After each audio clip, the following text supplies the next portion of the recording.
Bonjour, nouveau numéro de Pourvu que ça dure, l'émission qui rend l'écho responsable sur Public Sénat. Aujourd'hui, on vous parle de l'industrie française en 40 ans. Des milliers d'usines ont fermé sur notre territoire et des millions d'emplois ont été perdus.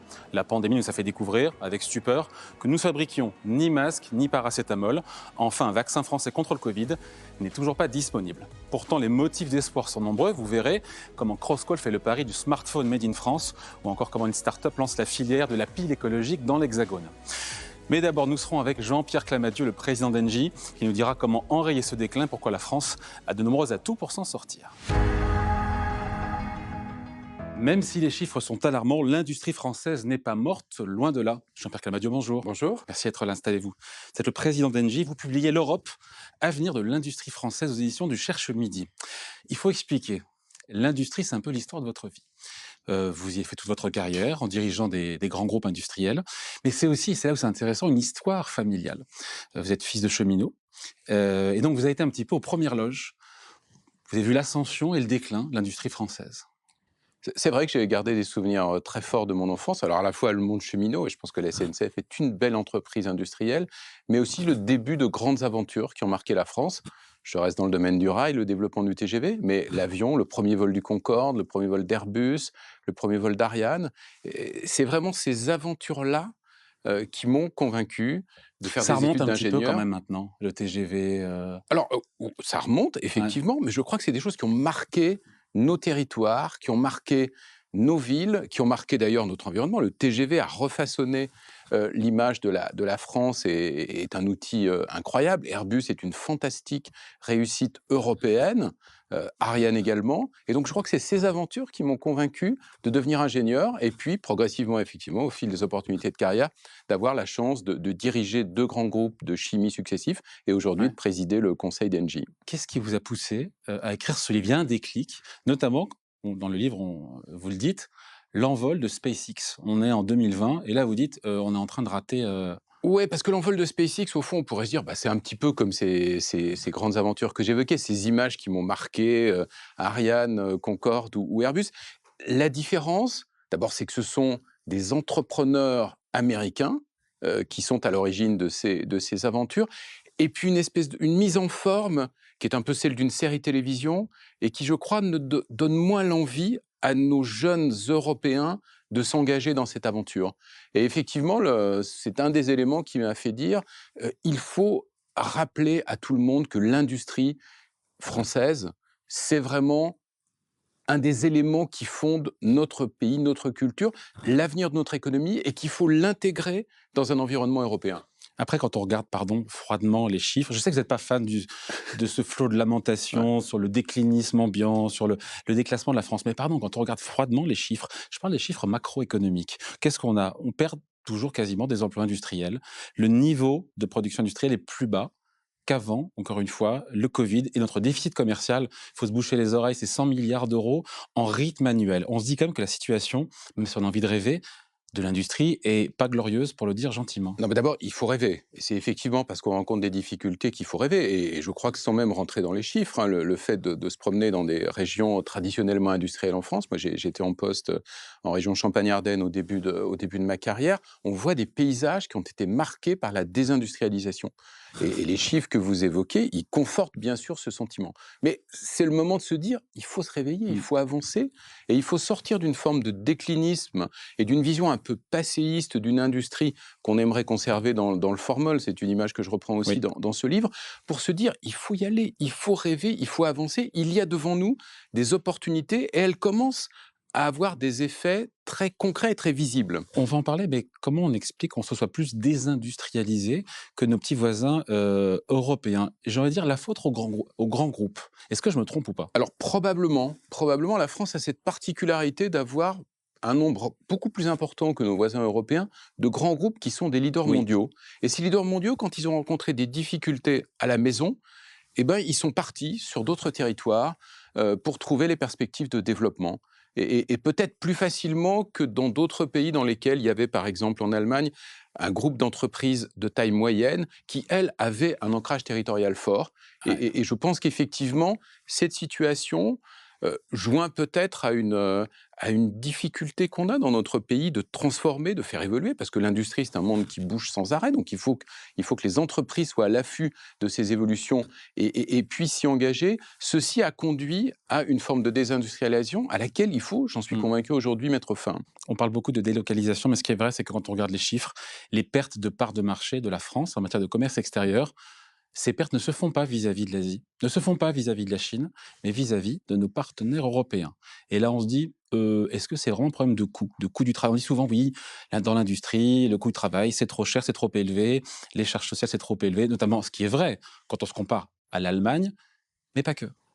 Non, je crois qu'effectivement, le coût du travail est un sujet. Les comparaisons qui ont pu être faites, entre la France et l'Allemagne le montrent. Cette problématique très particulière en France des impôts de production, c'est-à-dire On en parlait. des impôts que vous payez avant même d'avoir commencé à gagner de l'argent. Ils ont commencé à baisser un petit peu. Ils ont commencé, mais on absolument. part de loin. Il y a eu un certain nombre de ruptures. Une difficulté à faire travailler ensemble l'écosystème enseignement, et en partie enseignement, d'ailleurs, à tout niveau, enseignement supérieur, recherche, entreprise. Dans certains endroits, dans certains territoires, ça fonctionne bien, en France. Dans d'autres territoires, c'est beaucoup plus difficile. Et il faut qu'on soit capable de jouer de ces atouts pour repartir dans une démarche ambitieuse et conquérante. Mais Et on je perd crois des que c'est parts de possible. marché par rapport, encore une fois, aux Italiens, aux Espagnols, aux Allemands. Mon sujet, il est là, en fait. Oui, mais en même temps, sur certains sujets, reprenons le cas d'Airbus, un exemple extraordinaire de collaboration franco-allemande qui permet de créer un leader européen qui est en train de devenir l'acteur dominant du marché de l'aviation commerciale. Regardons ce qui est en train de se passer sur l'industrie automobile. Forte transformation, véhicules électriques, tout d'un coup, une idée germe en disant mais on ne peut pas passer à côté des sujets des batteries. Et parce qu'effectivement, dans un véhicule électrique, une part importante de la valeur L'Airbus de la batterie. est faite autour des batteries. Et alors, ce n'est pas un Airbus de la batterie, mais c'est de très nombreux Ouais. projets aujourd'hui qui se localisent sur notre territoire. Et la France est plutôt bien placée aujourd'hui pour accueillir un certain nombre de ces projets, pour fabriquer ce composant essentiel de la voiture de demain. Donc, il y a des La plupart signes des batteries d'espoir. aujourd'hui viennent d'Asie. Viennent d'Asie, Ah. Corée, Chine, Japon, À plus un de petit peu. 90%. Absolument. Mais là, il y a eu cette idée qu'en même temps que la voiture électrique se développait, elle se développe du fait de normes qui sont imposées par l'Europe, on allait s'attaquer à ce sujet et faire en sorte de localiser en Europe une production de batteries. C'est un symbole qui est fort et je crois qu'il faut pousser ce cri que j'essaye de pousser aujourd'hui en disant il y a un avenir pour l'industrie. La vision d'une société post-industrielle, que certains de mes collègues d'ailleurs industriels ont pu porter à tel ou tel moment. Société sans usine à Voilà, je l'époque. me rappelle effectivement Patron d'Alcatel. à l'époque. Alcatel disant demain société sans usine. Non, c'est pas la réalité. La réalité, c'est une société dans laquelle on a besoin d'usines pour fabriquer les produits de demain. Et puis on est aujourd'hui en Europe face à un enjeu majeur qui est la transition énergétique. Ouais. Et là, je pense qu'il y a une opportunité massive pour l'industrie française et européenne. C'est juste après, il faut aussi admettre qu'on a un problème de compétence. À le coût du travail, on en a parlé, on l'a évoqué un peu rapidement parce que c'est un sujet qui est assez bien connu, mais on a un problème de compétence aussi en France. On manque d'ingénieurs, on n'a pas assez de techniciens et ça touche en fait tous les métiers de l'industrie qui sont en tension, voire en pénurie. Et là, on se dit, qu'est-ce qu'on fait? Est-ce qu'il faut qu'il y ait plus d'étudiants, qui fassent plus de cursus scientifiques, les garçons et les filles aussi d'ailleurs?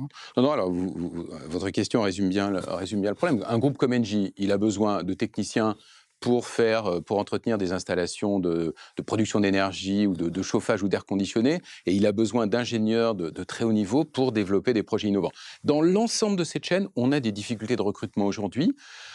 On cherche à y apporter des réponses. Pour les métiers de techniciens, c'est souvent nous qui prenons l'initiative de créer des centres de formation d'apprentis, des centres de formation en alternance qui permettent d'attirer des jeunes et de les former vers ces métiers dans lesquels il y a des opportunités. Et pour ce qui est des ingénieurs, oui, nous avons aujourd'hui des difficultés à attirer les meilleurs dans des cursus scientifiques et techniques. Comment on donne envie aux jeunes de travailler dans l'industrie? C'est un petit peu ce que j'ai essayé de faire, très, très modestement, en écrivant ce petit essai et en partageant ces idées avec vous. On les mobilise en leur expliquant que l'industrie a une partie des réponses aux enjeux de la planète d'aujourd'hui. Je pense que quand on parle changement climatique aujourd'hui... Donner du sens, c'est ça. Quand on parle changement climatique aujourd'hui à un jeune, je le vois avec mes deux filles, on les réveille, on leur montre qu'il y a effectivement quelque chose à faire, on leur montre que travailler dans l'entreprise, travailler dans l'industrie a du sens et permet de contribuer à répondre à ces défis. Et je crois qu'il faut que l'industrie les industriels s'expriment avec force pour attirer les meilleurs talents chez eux. Après, il ne faut pas nier que beaucoup de choses ont été faites du point de vue politique par les autorités, par les pouvoirs publics ces dernières années pour l'industrie. Il y a eu ces baisses d'impôts de production, 10 milliards d'euros. Beaucoup en réclament 30 ou 40. Après, je ne suis pas sûr que nos déficits publics le permettent, mais c'est un autre sujet. Mais il y a eu la réforme de la formation professionnelle, de l'apprentissage. Tout ça va dans le bon sens, même si c'est tardif. Tout ça va dans le bon sens. On a vraiment franchi une étape sur l'apprentissage. Là, aujourd'hui, le nombre de jeunes en formation en alternance est en train d'exploser, et ça, c'est très bien. Il faut qu'on continue sur ce rythme, à tous les niveaux, de niveau technicien jusqu'à des niveaux de formation supérieure. Réforme de la formation professionnelle, très utile. Impôt de production, je pense que là aussi, on a franchi une étape, même s'il reste beaucoup de choses à faire pour retrouver tout simplement la parité avec certains de nos concurrents européens. Et il faut aussi, bien sûr, rester attractif. Que le site France reste attractif. Il est de plus en plus, pour le coup, dans les enquêtes. Mais quand on voit le géant américain des semi-conducteurs qui veut fabriquer en Europe pour 30 milliards d'euros des puces électroniques, des semi-conducteurs, des chips, comme on dit en anglais, il met son usine en Allemagne, il met son laboratoire de recherche en France. Nous, on a un peu le lot de consolation, et finalement, la production, la partie industrielle de production se retrouve en Allemagne. Alors, je ne crois pas que la recherche soit le lot de consolation, au contraire, c'est vraiment quelque chose qui est très important. Et c'est vrai que la France, à la fois par la qualité des compétences, je disais tout à l'heure. Mais l'usine est là-bas, l'usine elle est là-bas. Pas assez d'ingénieurs, mais beaucoup d'ingénieurs de très très haut niveau. Un système de crédit d'impôt recherche qui est particulièrement attractif, ça attire les centres de recherche. Mais il faut que les usines viennent aussi chez nous. Certaines viennent chez nous, hein. On a vu beaucoup de projets annoncés ces derniers mois qui montrent que le site France retrouve de l'attractivité. On ne peut pas gagner tous les projets, mais il faut qu'on se batte et qu'on montre à nos collègues industriels étrangers, mais aussi aux grands groupes français, que le site France est un site attractif aujourd'hui. Ouais. L'Europe, vous l'avez évoqué, hein, Jean-Pierre Clamadieu, qui est à l'avant-garde de cette transition énergétique. On a des cartes à jouer. L'industrie française doit en profiter, à l'image de ce que fait Engie, mais pas seulement. Que, et en même temps, je dis ça, et en même temps, les hélices et les mâts des éoliennes ne sont pas fabriqués en France aujourd'hui. Alors ça, c'est à corriger, hein. Aujourd'hui, sur l'éolien marin en particulier, on a fait un gros effort pour que l'industrialisation sur Terre de ces produits, pour que l'industrialisation de ces produits puisse se faire effectivement en France. Alors, non, il y a une carte à jouer en tout cas. Il y a une carte à jouer, et à nouveau, n'opposons pas la France et les autres pays européens. Je pense que c'est vraiment la plaque européenne qui a vocation à redevenir un acteur majeur en matière industrielle entre les différentes régions du monde. Et quand on parle projet, moi, il y a un sujet que j'ai vraiment, qui me tient très à cœur, hein, c'est l'hydrogène. Moi, je suis persuadé que dans la transition énergétique qu'engage l'Europe aujourd'hui, l'hydrogène a un rôle essentiel à jouer. Parce que c'est une sorte de second fluide énergétique aux côtés de l'électricité, mais qui a des caractéristiques particulières très intéressantes. Le fait qu'il se stocke très facilement, le fait que c'est un gaz, donc une forte densité d'énergie. Hydrogène vert. L'hydrogène, bien sûr, l'hydrogène vert. Il est produit à partir d'électricité renouvelable, et il peut être consommé dans des installations industrielles, il peut être consommé dans des moyens de transport qui vont du train à l'avion en passant par le bateau ou le poids lourd. Et l'Europe pourrait être la première région du monde à développer un réseau de production, de transport, de stockage et de distribution d'hydrogène vert. Avec une place importante pour la France. Il y a des groupes comme Engie qui ont des installations de stockage de gaz qui pourraient être utilisées pour stocker de l'hydrogène. Il y a des canalisations, bien sûr, qui pourraient contribuer à un axe européen nord-sud sur ce sujet. Et puis, il y a des compétences et des savoir-faire. Airbus travaille aujourd'hui sur un avion à hydrogène. La SNCF s'intéresse à l'hydrogène comme substitut au diesel pour ses engins de manœuvre et ceux qui tirent des trains sur les lignes qui ne sont pas électrifiées. CMA-CGM sur le maritime est aussi très en avance dans la réflexion sur ces sujets. Ce sont des opportunités pour relancer l'industrie. La France a une carte à jouer sur ce sujet. Mais sur bien d'autres, l'Airbus des batteries, on en parlait tout à l'heure, le développement de technologies. Moi, j'étais impressionné par l'investissement d'ArcelorMittal en France pour fabriquer de l'acier par un procédé qu'on appelle de réduction directe, donc en utilisant d'ailleurs là aussi de l'hydrogène, mais sans émission de CO2 associée. Il y a énormément de projets qui sont créateurs d'emplois, qui sont créateurs d'emplois. Parce que pour un emploi industriel, j'ai plus le chiffre en tête, c'est 3 ou 4 Oui, emplois. on est à 3 ou 4 emplois induits. Voilà. Et en fait, l'emploi industriel, il a un caractère très structurant. On a dû le dire dès le début d'ailleurs, ça. Oui, et j'ai fait une petite tribune il y a quelques semaines pour montrer que dans le bassin d'emploi de Dunkerque, on a l'image effectivement d'un bassin d'emploi qui a beaucoup souffert dans la période de désindustrialisation des années 80. Sur Dunkerque, investissement massif annoncé dans les batteries, plusieurs milliers d'emplois à la clé. ArcelorMittal, il investit, lui, plusieurs milliards d'euros pour transformer son aciérie en aciérie à réduction directe. Et Engie vient avec un projet de production d'hydrogène. Et puis, intéressant, en combinaison avec ArcelorMittal et un acteur américain, produisons un projet pour produire ce qu'on appelle des e-fuels, c'est-à-dire des carburants complètement décarbonés en utilisant de l'hydrogène et du CO2 produits par ArcelorMittal. Et ça, c'est des projets qui font d'une zone comme celle de Dunkerque une zone d'expérimentation de ce qu'est la transition énergétique et son impact concret dans la création d'emplois et d'activités durables sur un territoire. Qui est une opportunité, tout comme le digital. Quand on vous lit, on comprend que le digital, c'est aussi une chance pour l'industrie. Alors, le digital est essentiel pour l'industrie. Le digital est une... Vous l'avez expérimenté. Les technologies digitales, les technologies liées aux données, est quelque chose qui est en train de changer la donne dans l'industrie. Je le raconte d'ailleurs effectivement dans mon petit livre. Au début, j'étais un chimiste chez Solvay, un peu sceptique, en me disant ça fait longtemps qu'on utilise des calculateurs qui permettent de piloter nos procédés. Et puis un jour, des jeunes ingénieurs sont venus me rencontrer au hasard d'une visite et me dire « Nous, on pourrait vraiment faire beaucoup plus si vous nous donniez un tout petit peu de moyens. » On a identifié des logiciels, des algorithmes, comme on dit, qui permettraient de mieux piloter nos outils. Je leur ai dit pourquoi pas, et j'ai été étonné du résultat. C'est-à-dire qu'effectivement, aujourd'hui, il y a des algorithmes qui tournaient avant sur des méga calculateurs et donc qui n'étaient pas du tout accessibles en milieu industriel, qui tournent aujourd'hui sur des ordinateurs qui ont des puissances de calcul qui sont accessibles à tous, qui permettent de bien mieux gérer nos outils industriels. Je le vois aujourd'hui chez Engie, où nos parcs de renouvelables, par exemple, nos parcs éoliens bénéficient eux aussi de ce que le big data, pour reprendre la terminologie qu'on emploie souvent, peut apporter en optimisation de fonctionnement. Et donc oui, digital, transition énergétique et industrie, ça va vraiment très bien ensemble. Et quelle place là-dedans dans l'écosystème pour les startups ? Elles sont là aussi très utiles. Les algorithmes que j'évoquais tout à l'heure, que mes ingénieurs de Solvay ont utilisés, ils étaient développés par une start-up américaine. Les start-up, c'est un moyen de développement très rapide et efficace. C'est une source d'inspiration pour les entreprises. On a beaucoup d'entreprises qui créent ici ou là dans leurs sièges sociaux des petits coins start-up dans lesquels on essaie de reproduire à une échelle modeste l'efficacité et la rapidité du travail qu'on est capable de faire dans une start-up. Et je pense que ces écosystèmes, c'est ceux qui permettent à l'industrie de se renforcer et de se développer. Donc, on finit là-dessus, il y a de nombreuses raisons de croire au renouveau de l'industrie française, même si, encore une fois, les chiffres macro sont peu encourageants. On cesse tout juste de détruire, encore une fois, les emplois industriels en France. Je pense que les chiffres macro, ils montrent qu'on est en train de toucher le fond de la... Le fond de la dérivée courbe seconde s'annule. Et moi, je suis convaincu qu'on est en train de repartir, qu'on voit des signaux concrets qui montrent qu'on repart. Je pense qu'il faut de l'ambition. Je pense qu'il faut des entrepreneurs dans les grands groupes, dans les petites structures comme les startups. Je pense qu'il faut aussi des pouvoirs publics qui nous guident.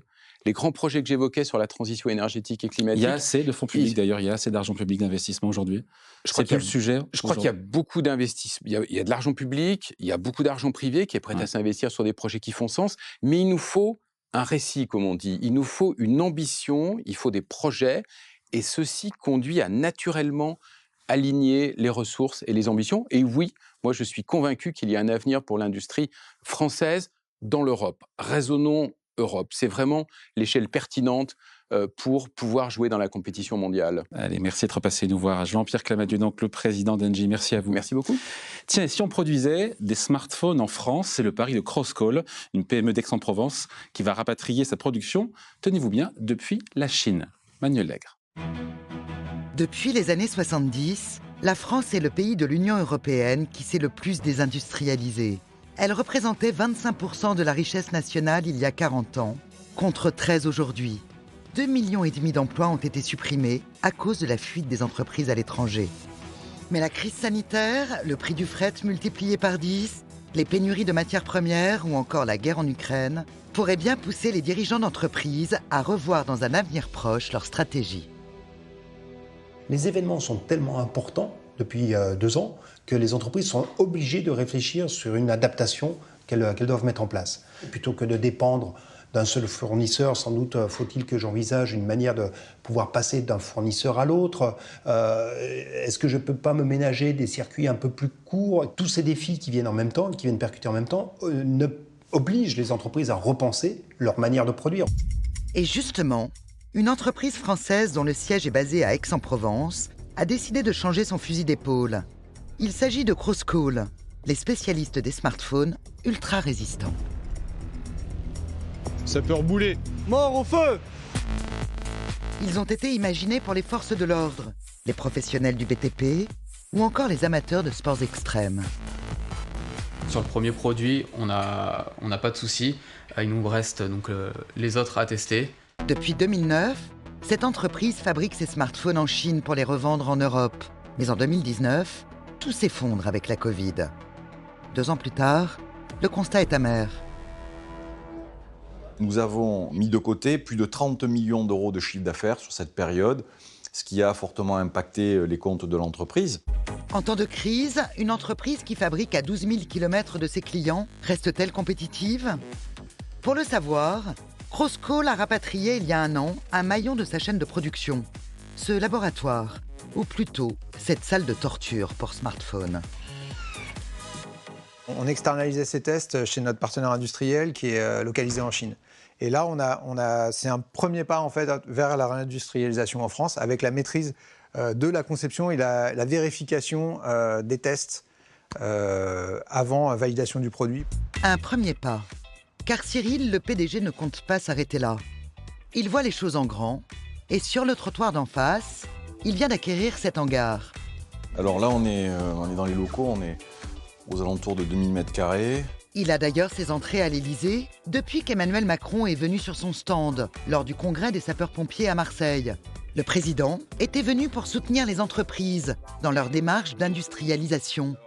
Il faut se prémunir et désormais, on ne sait pas ce qui se passera à l'avenir, nous devons intégrer un modèle industriel nous permettant de pouvoir pallier justement à ces problématiques où, du jour au lendemain, un continent se ferme et on se retrouve dans une situation compliquée. Donc l'idée, c'est de dire, nous devons être le plus autonome possible, nous devons maîtriser au plus proche la chaîne et pouvoir anticiper un certain nombre d'événements qui pourraient arriver.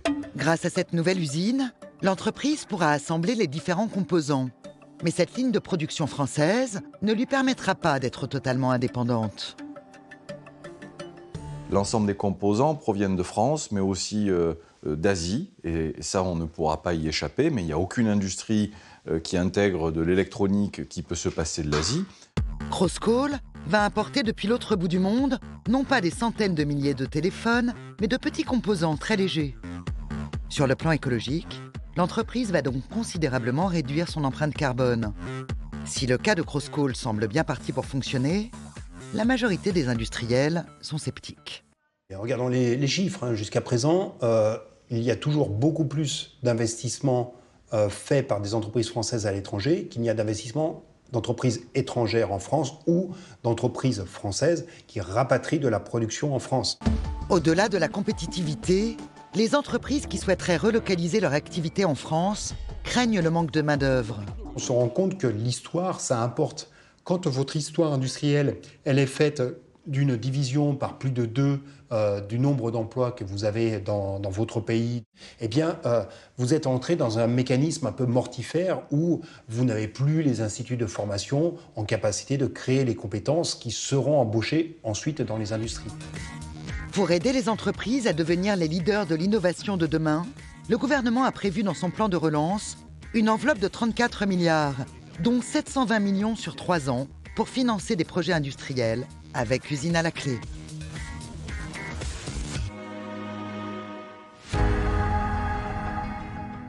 Crosscall, on vient de le voir, fait le pari de fabriquer des smartphones en France. Tiens, et si on produisait aussi nos propres piles? Bonjour Émilie. Bonjour David. Alors l'idée, c'est de faire évidemment un geste pour la planète parce qu'il s'agit de piles qui sont des piles écolo. Alors là, on parle de piles boutons. Vous savez, ce sont toutes celles que l'on trouve dans les appareils de faible puissance. Ça peut être les montres, les petits livres sonores pour les enfants ou encore les petits appareils à usage unique type test de grossesse. Ce sont des piles donc jetables, extrêmement polluantes, fabriquées à base de lithium. Et malheureusement, malgré un effort de collecte, 97% d'entre elles finissent à la poubelle, soit 15 milliards de piles boutons qui polluent nos sols chaque année. Et il y a urgence à agir, Émilie, puisque quand on connaît surtout l'essor fulgurant de tous ces objets électroniques portables. C'est vrai que de plus en plus, l'Internet des objets s'invite dans notre quotidien. Alors ça peut être dans nos vêtements connectés, dans les emballages de nos colis, dans les capteurs de notre maison ou de notre voiture, et ce n'est pas prêt de s'arrêter. Et c'est justement pour répondre à ce défi que la start-up grenobloise BFC a conçu une biopile, alors à mi-chemin entre une pile et une batterie. Après plusieurs années de recherche au sein du CNRS, elle s'appelle Biocellule et elle révolutionne complètement l'univers des piles. Alors ce qui est très surprenant, c'est son aspect. Elle est fine comme du papier cigarette. Eh bien justement, figurez-vous qu'elle est en papier, cette pile. Alors elle est en fait, il y a une alternance de 7 couches de papier carbone et de cellulose pour être précis. Et entre ces couches, vous trouvez du glucose, donc du sucre, des électrodes en carbone, des enzymes et puis également sur le dessus un petit réservoir avec un fluide à l'intérieur. Alors ça pourrait être de l'eau, du sang ou de l'urine s'il s'agit d'un test de grossesse.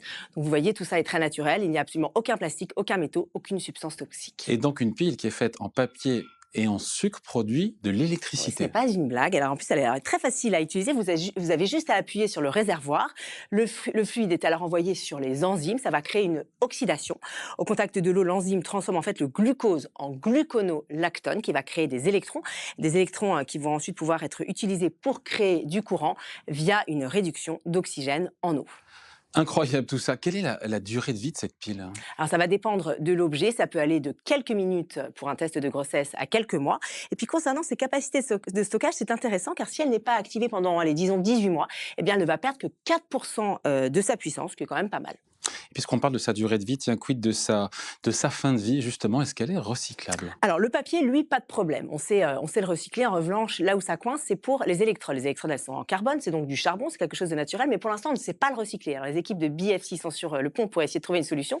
Si elles n'y arrivent pas, pas de problème, car il faut savoir que tous ces matériaux, que ce soit le papier, le carbone, sont des éléments naturels, et donc ils sont absolument neutres pour l'environnement. C'est une innovation qui est carrément bluffante, Émilie. Mais, elle nous vient d'une start-up, ce qui est très bien, sauf que notre émission aujourd'hui traite de l'industrie. C'est vrai, mais comme vous l'avez évoqué tout à l'heure avec votre invité, le salut de notre industrie, on l'a vu, il passe par le numérique et l'écologie, et c'est vrai que ça ne pourra pas se faire sans les startups qui offrent en quelque sorte des briques technologiques aux industriels pour se réinventer. Donc, elles ont tout leur rôle à jouer, ces startups. Et où en est-on justement de l'industrialisation justement de BFC?